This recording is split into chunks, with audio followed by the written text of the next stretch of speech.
Halo, assalamualaikum warahmatullahi wabarakatuh. Perkenalkan, nama saya Septiana Indah Murianti dengan NIM 2101111000092. Di sini saya ingin menjelaskan bagaimana sih budaya bisa merubah atau mempengaruhi penegakan hukum yang berlaku. Nah, saya mengambil salah satu tokoh yaitu namanya Friedman. Friedman ini menyatakan bahwa hukum merupakan salah satu aspek kebudayaan. Karena apa? Karena hukum itu terdiri dari 3 komponen, yaitu yang pertama legal substance, di mana di legal substance ini menceritakan tentang norma-norma hukum.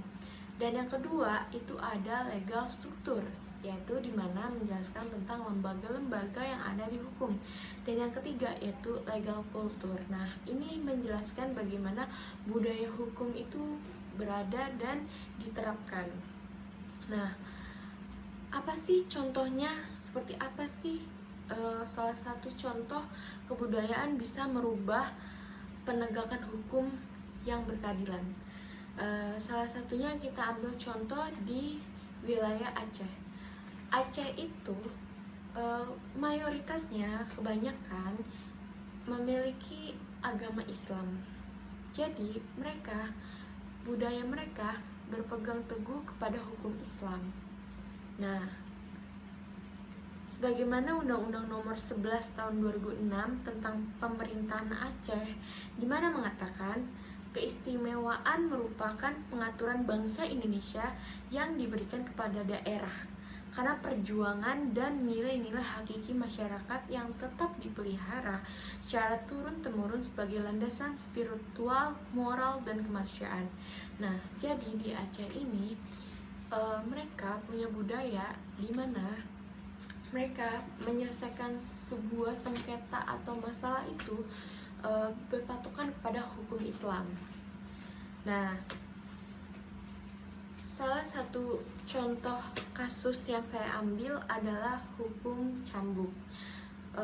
Di Aceh itu, apabila ada 2 orang yang ketahuan melakukan hubungan seksual di luar nikah maupun di dalam nikah, itu mereka akan mendapatkan hukum cambuk, di mana apabila mereka melakukan hukum cambuk, maka hukum pidana yang dijatuhkan itu akan hilang. Jadi sanksi untuk hukum pidananya akan tidak berlaku.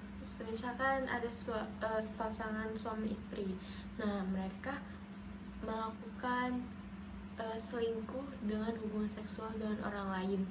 Apabila pelaku telah melakukan hukum cambuk, maka tidak ada lagi penggunaan hukum pidana tersebut. Kedua, saya mengambil contoh kasus tentang budaya sopan santun di Indonesia. Nah, Indonesia itu terkenal sekali dengan ramah, tamah, dan friendly dan akrabnya kepada orang lain. Nah, ada salah satu putusan Mahkamah Agung nomor 2658K pidana khusus garing 201 itu menyatakan dapat mengajukan pengurangan beban pidana apabila berlaku sopan.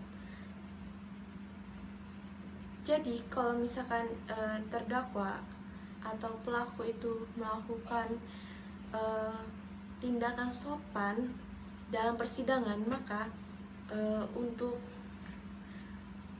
kurungan pidananya bisa berkurang.